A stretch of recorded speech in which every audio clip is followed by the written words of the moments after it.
வணக்கம், நான் உங்கள் வழக்கறிஞர் ஜார்ஜ் பெலிஜன். இந்திய தண்டனை சட்டம் பிரிவு 128 பற்றி தான் இந்த வீடியோவில் பார்க்க போகிறோம். செக்ஷன் 128 ஆஃப் IPC பற்றி தான் இந்த வீடியோவில் பார்க்க போகிறோம். வாங்க வீடியோக்குள்ளே போகலாம். அடிப்படை சட்டங்கள், ஆவணங்கள் பற்றி தெரிந்து கொள்ள பின் லா சேம்பர் யூடியூப் சேனலை பாருங்கள், சப்ஸ்கிரைப் செய்யுங்கள்.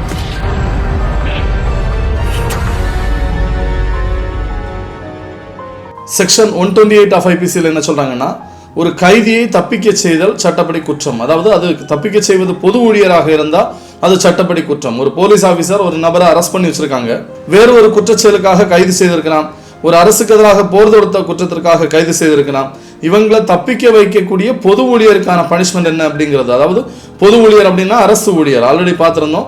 அந்த அரசு ஊழியருக்கான பனிஷ்மெண்ட் என்னங்கிறத தான் நம்ம பார்க்க போறோம். அரசு ஊழியருக்கான பனிஷ்மெண்ட் என்னங்கிறத அந்த செக்ஷன்ல சொல்றாங்க.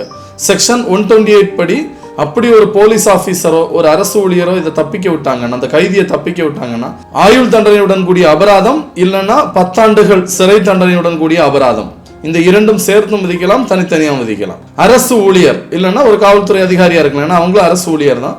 அரசு ஊழியர், பொது ஊழியர், இவங்க தப்பிக்க விட்டாங்கன்னா அந்த பொது ஊழியருக்கான பனிஷ்மெண்ட் பார்த்தீங்கன்னா ஆயுள் தண்டனையுடன் கூடிய அபராதம் இல்லைன்னா 10 ஆண்டுகள் வரை சிறை தண்டனையுடன் கூடிய அபராதம், இதுல இரண்டுல ஏதாவது ஒன்று விதிக்கலாம். இதுதான் செக்ஷன் 128ல சொல்றாங்க. இதோட கிளாசிபிகேஷன் பாத்தீங்கன்னா காக்னைசபிள் அஃபென்ஸ், நான் பெயிலபிள் அஃபென்ஸ், அதே மாதிரி நான் காம்பவுண்டபிள் அஃபென்ஸ். இதுதான் இதோட கிளாசிபிகேஷன். செக்ஷன் 128 பொறுத்த வரைக்கும் செஷன்ஸ் கோர்ட்ல தான் ட்ரையல் நடக்கும். டிஸ்கிரிப்ஷன்ல நோட்ஸ் எடுத்துட்டு நீங்க வீடியோ பாத்தீங்கன்னா உங்களுக்கு டீடைலா புரியும். உங்க ஃப்ரெண்ட்ஸுக்கெல்லாம் இந்த வீடியோ ஷேர் பண்ணுங்க. தொடர்ந்து சட்டம் பற்றிய சந்தேகங்கள் உங்களுக்கு இருந்ததுன்னா நீங்க கமெண்ட் பாக்ஸ்ல கேட்கலாம்.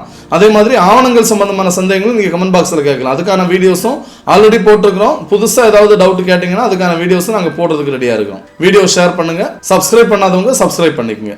நன்றி, வணக்கம்.